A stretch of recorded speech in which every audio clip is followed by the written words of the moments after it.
Welcome. Today we are on day 4 of the chronological Bible in a year.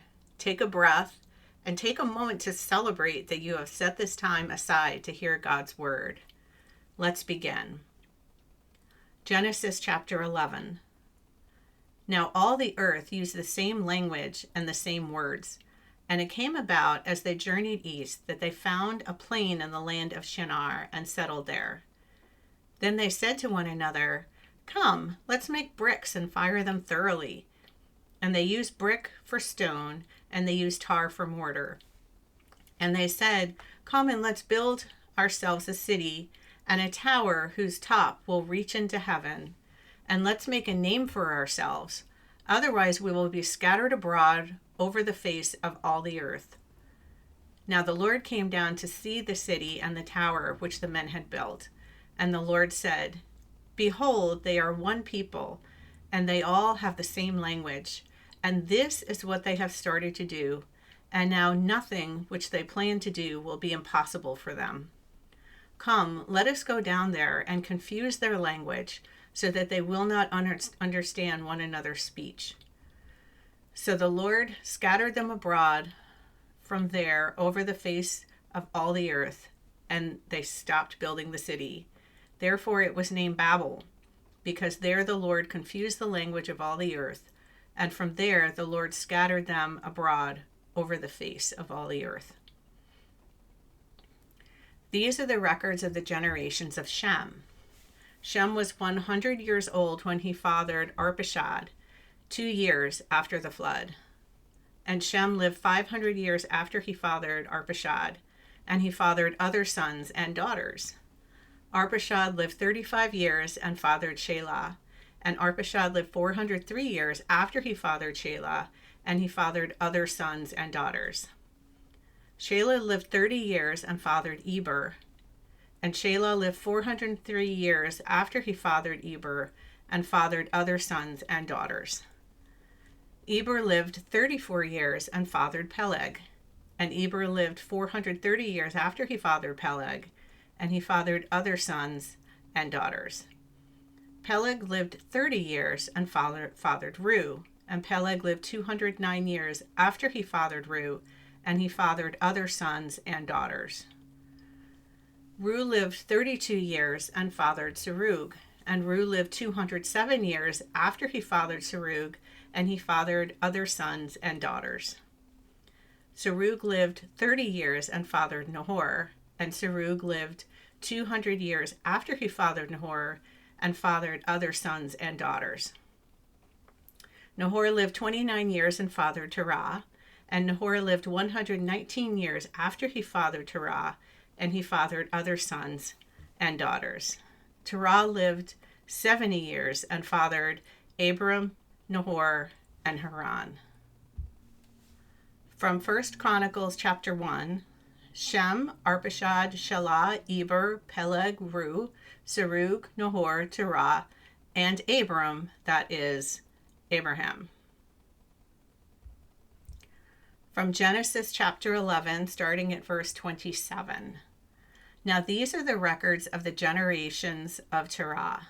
Terah fathered Abram, Nahor, and Haran fathered Lot. Haran died during the lifetime of his father Terah in the land of his birth, in Ur of the Chaldeans. Abram and Nahor took wives for themselves. The name of Abram's wife was Sarai, and the name of Nahor's wife was Milcah, the daughter of Haran, the father of Milcah, and Iscah. Sarai was unable to conceive. She did not have a child. Now Terah took his son Abram and Lot, and the son of Haran, his grandson, and his daughter-in-law Sarai, his son Abram's wife, and they departed together from Ur of the Chaldeans to go to the land of Canaan, and they went as far as Haran and settled there. Genesis chapter 12. Now the Lord said to Abram, "Go from your country and from your relatives and from your father's house to the land which I will show you, and I will make you into a great nation. And I will bless you and make your name great, and you shall be a blessing. And I will bless those who bless you, and the one who curses you I will curse. In you, all the families of the earth will be blessed. So Abraham went away as the Lord had spoken to him, and Lot went with him. Now Abram was 75 years old when he departed from Haran. Abram took his wife Sarai and his nephew Lot and all their possessions which they had accumulated, and the people which they had acquired in Haran, and they set out for the land of Canaan. So they came to the land of Canaan. Abram passed through the land as far as the site of Shechem, to the old oak of Moreh.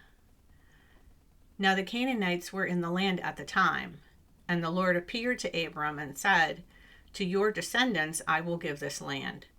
So he built an altar there to the Lord who had appeared to him.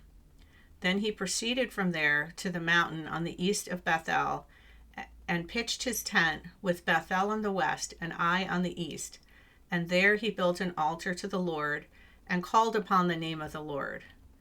Then Abram journeyed on toward the Negev. Now there was a famine in the land, so Abram went down to Egypt to live there for a time, because the famine was severe in the land.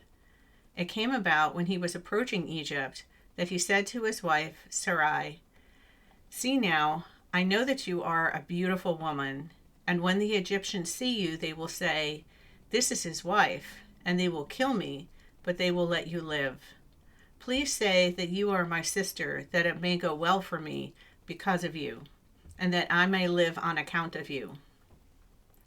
Now it came about when Abram entered Egypt that the Egyptians saw that the woman was very beautiful. Pharaoh's officials saw her and praised her to Pharaoh, and the woman was taken into Pharaoh's house. Therefore he treated Abram well for her sake, and he gave him sheep, oxen, male donkeys, male servants, and female servants, female donkeys, and camels. But the Lord struck Pharaoh and his house with great plagues because of Sarai, Abram's wife. Then Pharaoh called Abram and said, "What is this that you have done to me? Why did you not tell me she was your wife? Why did you say, 'She is my sister,' so that I took her for myself as a wife? Now then, here is your wife, take her and go." And Pharaoh commanded his men concerning him, and they escorted him away with his wife and all that belonged to him.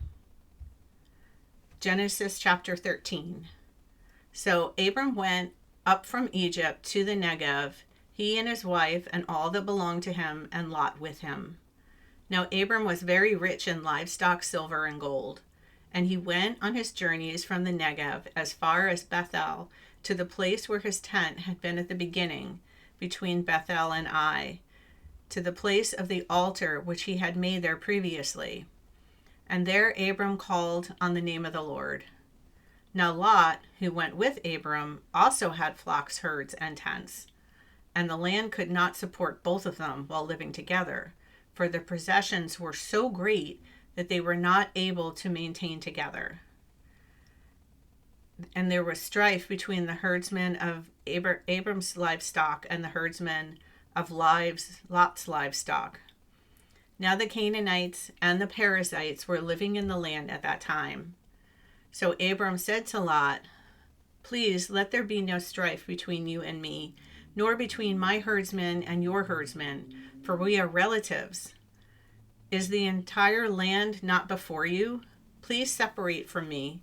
If you choose the left, then I will go to the right, or if you choose the right, then I will go to the left." Lot raised his eyes and saw all the vicinity of the Jordan, that it was well watered everywhere. This was before the Lord destroyed Sodom and Gomorrah, like the garden of the Lord, like the land of Egypt, going toward Zoar. So Lot chose for himself all the vicinity of the Jordan, and Lot journeyed eastward. So they separated from each other. Abram settled in the land of Canaan, while Lot settled in the cities of the vicinity of the Jordan, and moved his tents as far as Sodom. Now the men of Sodom were exceedingly wicked sinners against the Lord. The Lord said to Abram, after Lot had separated from him, "Now raise your eyes and look from the place where you are, northward and southward and eastward and westward. For all the land which you see, I will give to you and your descendants forever. I will make your descendants as plentiful as the dust of the earth, so that if anyone can count the dust of the earth, then your descendants could also be counted. Arise, walk about in the land through its length and width, for I give it to you. Then Abram moved his tent and came and lived by the oaks of Mamre, which are in Hebron, and there he built an altar to the Lord. Genesis chapter 14. And it came about in the days of Araphel, king of Shinar, Arioch, king of Elasar, Chedorlaomer, king of Elam, and Tidal, king of Goim, that they made war with Bera, king of Sodom, and Bersha, king of Samara, Shinab, king of Admah, and Shemaber, king of Zeboim, and the king of Bela, that is Zoar. All these kings came as allies to the valley of Siddim, that is the Salt Sea. For 12 years they had served Chedorlaomer, but in the 13th year they rebelled. And in the 14th year, Chedorlaomer and the kings who were with him came and defeated Rephaim in Ashtaroth, Karnaim, and Zuzim and Ham, and the Amim in Shava Kiriathaim, and the Horites on the Mount Seir, as far as El Paran, which is by the wilderness. Then they turned back to En Mishpat, that is Kadesh, and conquered all the country of the Amalekites and also the Amorites who lived in Hazazon Tamar. And the kings of Sodom and the king of Gomorrah and the king of Admah and the king of Zeboim and the king of Bela, that is Zoar, came out. And they lined up for battle against them in the valley of Siddim, against the Chedorlaomer, king of Elam, Tidal, king of Goim, Amraphel, king of Shinar, Arioch, king of Elasar, 4 kings against 5. Now the valley of Siddim was full of tar pits, and the kings of Sodom and Gomorrah fled, and they fell into them. But those who survived fled the hill country. Then they took all the possessions of Sodom and Gomorrah and all their food supply and departed. They also took Lot, Abram's nephew, and his possessions and departed, for he was living in Sodom. Then a survivor came and told Abram the Hebrew. Now he was residing by the oaks of Mamre, the Amorite, brother of Eshcol and brother of Aner, and they were allies with Abram. When Abram heard that his relative had been taken captive, he led out his trained men, born in his house, numbering 318, and went in pursuit as far as Dan. Then he divided his forces against them by night, and his servants defeated them, pursued them as far as Hobah, which is in north Damascus. He brought back all the possessions, and also brought back his relative Lot with his possessions, and also the women and the other people. Then after his return from the defeat of Chedorlaomer and the kings who were with him, the king of Sodom went out to meet him at the valley of Shavah, that is, the king's valley. And Melchizedek, the king of Salem, brought out bread and wine. Now he was a priest of the God Most High, and he blessed him and said, Blessed be Abram of God Most High, possessor of heaven and earth, and blessed be God Most High, who has handed over your enemies to you. And he gave him 1/10 of everything. Then the king of Sodom said to Abram, Give the people to me and take the possessions for yourself. But Abram said to the king of Sodom, I have sworn to the Lord, God Most High, possessor of heaven and earth, that I will not take a thread or a sandal strap or anything that is yours, so that you do not say, I have made Abram rich. I will take nothing except what the young men have eaten, and the share of the men who went with me, Aner, Eshol, and Mamre. Let them take their share.